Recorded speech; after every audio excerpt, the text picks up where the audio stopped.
মাননীয় স্পিকার, বাংলাদেশের 90% সিটিজেন্স হচ্ছে ইসলাম ধর্মের অনুসারী। এই ক্ষেত্রে মাননীয় স্পিকার, গ্রুপ অফ পিপল আছে যারা চাই এই দেশটা পরিচালিত হোক ইসলামী আইন অনুযায়ী, আর আদার গ্রুপ অফ পিপল হচ্ছে ভিন্ন মতে বিশ্বাসী। মাননীয় স্পিকার, তবে বাংলাদেশের বেশিরভাগ মুসলমানরা ইসলামিক ব্যাংকিং সিস্টেমের ক্ষেত্রে সকলে একমত।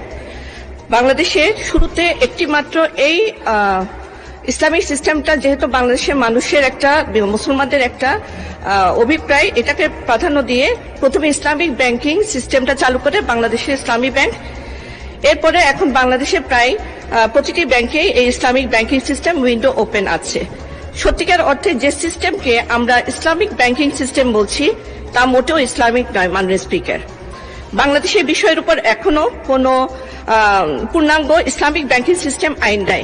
এখন যে আইনগুলো দ্বারা বাংলাদেশের ইসলামিক ব্যাংকিং সিস্টেমটা প্রচলিত আছে তা হচ্ছে Bangladesh bank companies act 1991, 2009 Bangladesh bank কিছু সার্কুলার এবং গাইডলাইন দিয়েছে, সে অনুযায়ী আমাদের উচিত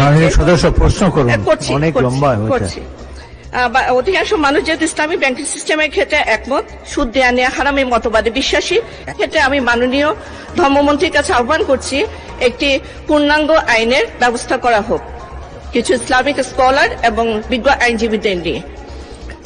মন্ত্রী,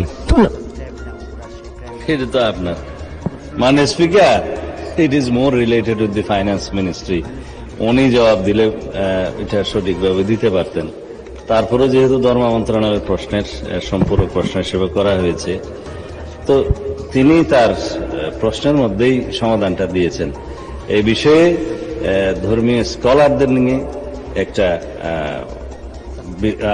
করা যায়, গবেষণা করা যায়, যে গবেষণার ফলের যদি কোনো সমাধান আসে এ বিষয়ে ইসলামী শরিয়া ভিত্তিক যে আর্থিক ব্যবস্থা এবং সুদবিহীন ঋণের ব্যবস্থাতে আধুনিক দুনিয়ার সাথে তাল মিলিয়ে যদি করা যায়, শুধুমাত্র বাংলাদেশের জন্য নয়, এটা ইন্টারন্যাশনাল ট্রানজ্যাকশনেরও ব্যাপার আছে, ব্যাংকিং সিস্টেমের ব্যাপার আছে, সামঞ্জস্য রেখে যদি কোনো সেরকম পদ্ধতি আবিষ্কার করা যায়, সেটা তখন দেখা যেতে পারে। মানে স্পিকার, এখন এটা এক্সপেরিমেন্ট করার জন্য নীতিগত কোনো সিদ্ধান্ত নেওয়া হলে সেটা সরকারি পর্যায়ে তখন আলোচনা করা যাবে।